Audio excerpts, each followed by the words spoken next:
Hi guys, Sarah here and welcome to Novel Expectations. Today I'm coming to you with my 29th weekly wrap-up for 2016.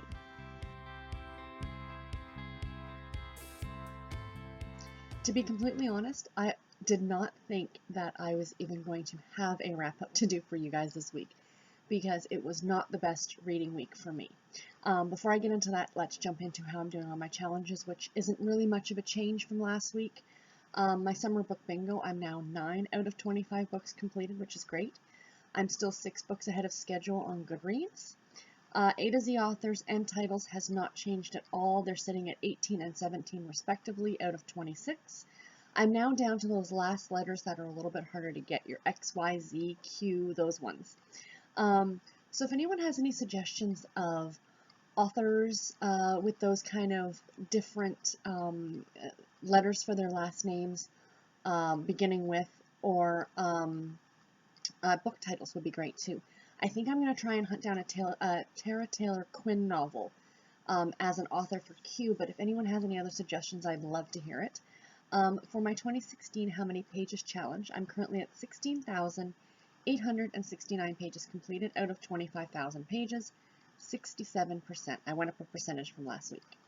Jelly Belly Jelly Bean Challenge, no flavors completed, and my Listopia Challenge, I am still on level 1, but I'm now at 10 out of 25 books completed, which is great. So this week, I finished one book. So the book that I started and finished, let me explain first. So I have been reading Last Night in Twisted River. It is a dense book. I talked about this very briefly in my Friday Reads video a couple days ago. It's a dense book. John Irving it's not a hard book to read. It's a really interesting story. It's just a dense story. I can't explain it any other way. I think some of you might understand what I'm talking about. It's not difficult or anything like that. It's just, it is what it is. So I told myself now that one, along with the book about the Jeanette, pretty much my North or South Pole book for Summer Book Bingo, which is a historical fictional account of or a non-fictional account of the Jeanette ship that went to the North Pole and I think crashed in the ice or something. That one I think is going to be a really dense book as well. With both of those, I'm going to read them along with reading other things at the same time, but I'm going to not force myself. I'm going to tell myself to read 25 pages of each of those books a day. So that'll break it up a little bit, and it won't be so much that I feel like I have to take on, because I was bringing Last Night in Twisted River to work, and I was getting maybe 20, 30 pages, done on a lunchtime, and I can usually read a lot quicker than that. So back to the book that I actually finished this week. So I kind of got frustrated on Wednesday, and or Thursday, and I'm like, I need to pick up something else. So I actually ended up doing random for my book bingo list, and I picked Gillian Flynn's Sharp Objects. And I started reading it on Thursday. I read a little bit Thursday night before bed, and I read a little bit Friday night before bed, but I was like friends and stuff on Friday night and doing some knitting and stuff. And then on Saturday night, so last night, I dropped my husband off at work. He works nights, and I dropped him off, and I got home just after 10, and I sat in bed and I read this. Now, I was maybe 80 pages in, so I was maybe that far. That much of the book I had completed. I still had this much left. I read last night up until the last 2 chapters. I couldn't put it down. It was so good. And then this morning I got up about 5:30. I usually leave to pick up my husband for 7 o'clock. And I got up early and finished the last 2 chapters. It's not a very long book to begin with. It's 250 pages. But it is such a good story. Just so you guys know, I gave this 4 stars, 4 solid stars. I really enjoyed it. I liked this more than Gone Girl. And my issue with Gone Girl is I hated the ending. But this one was really, really good. It's essentially about a woman named Camille. And she's a reporter in Chicago. And in her hometown of Windy Gap, which is some little town in the middle of, nowhere, there are 2 murders that have taken place for young girls. And they're pretty horrific. So she is sent down there because she is from there to do the reporting. And her mother and stepfather and half-sister still live there. She's got a past that's very, very, very dark. This character was very flawed It was a very dark book. For those of you who have read this one, know what I'm talking about. Um, there were parts that were very difficult to read when you hear about what she used to do to herself, and the psychological trauma she's still going through because of that, and the reasoning why. I mean, the murders themselves was like almost secondary to her own personal story. It was absolutely fantastic, and I was really hesitant to pick this one up because of Gone Girl, because um, of we all know what happens in Gone Girl, those of us who have read it.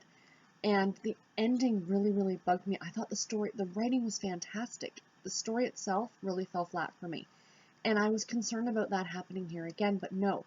In my opinion, and this was Gillian Flynn's first novel, this was fantastic. Um, Now I really want to go ahead and read Dark Places is her other one? So I really want to get my hands on a copy of that and read it.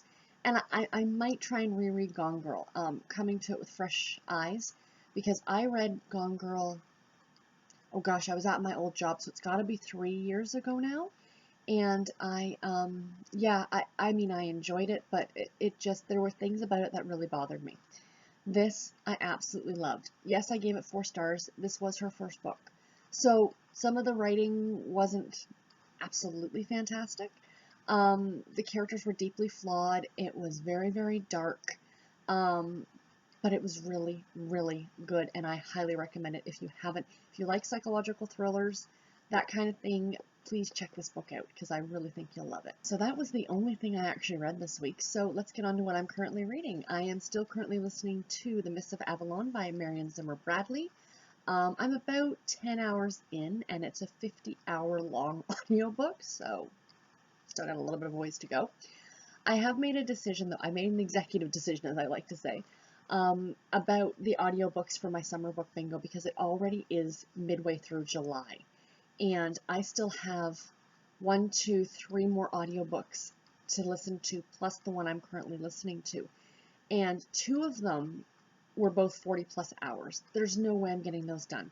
The last one that I didn't talk about, but it's I'm actually going to listen to Let's Pretend This Never Happened by Jenny Lawson on audio, because a lot of people have recommended that to me, that you need to listen to it on audio because she narrates it. So I'm super excited about picking that one up. Now, the other book I plan on listening to is The Valley of Amazement, which has to be a story about many generations, so I'm going to listen to that one. That's a lot longer one. I think it's about 40 hours. But the other one I plan on listening to, which was literally, the category was just listen to an audiobook, was going to be Paris by Edward Rutherford, which I've already bought and I own it on Audible. But I decided today that I just can't do it. I can't do a third 40-hour long audiobook in a summertime. So I've actually gone ahead and I'm going to listen to book number 3 in the Fool's Gold series, which is Finding Perfect by Susan Mallery. I purchased this one and I'm hoping to get to it. What I might do is, after The Mists of Avalon, I might pick this one up to kind of give a break, and then do the other 40-hour long book, and then end the summer essentially with the one by Jenny Lawson. So that's my thought with the audiobooks. So yeah, I just think it's going to take some of the pressure off of me with listening to these. But the other things that I'm currently reading right now, I mentioned a little bit earlier, I am still reading John Irving's Last Night in Twisted River. Can I just say something really, really quickly? This is has nothing to do with what I'm talking about, but I just had to mention this. I was talking to somebody else about it. Have you ever noticed that there's certain books that you'll say, this is John Irving's Last Night in Twisted River, but this book is Sharp Objects by Gillian Flynn. You wouldn't say this is Gillian Flynn's Sharp Objects. It would sound funny, wouldn't it? But like saying Margaret Mitchell's Gone with the Wind, or Jane Austen's Pride and Prejudice. Those more substantial books, I just think it sounds better. I'm sorry. I just noticed that when I rewatch these videos when I'm editing and I'm talking about like this book, and I keep saying it's John Irving's Last Night in Twisted River, and I just had to mention that because it got me thinking about it. Anyway, that was a total side note, sorry. I hope you guys don't mind those, because I tend to do them a lot. I know probably other booktubers totally cut them out, but this is me. So I am still reading this one. I am only about 150 pages into it. I haven't read my 25 pages for today, so I'm going to do that in a little bit. But yeah, I really am enjoying this. The thing that has driven them out of Twisted River has happened, and father and son have gone to Boston. This story jumps back and forth quite a bit in time, and it's very difficult to follow sometimes where they are, because it'll start talking about something that happens when the boy is like 12, and then suddenly starts talking about something that happened to the boy when he was 25. So that's kind of what I mean by it being dense. Um, but I think by reading a little bit every day, it's going to make it a little bit easier to break up. So because I finished Sharp Objects, I had to pick up another book. And the one I did, I do randomizer, so I do randomizer for my books because it's not that I don't want to read certain books, but we all know this. There's always certain books that are higher on your list.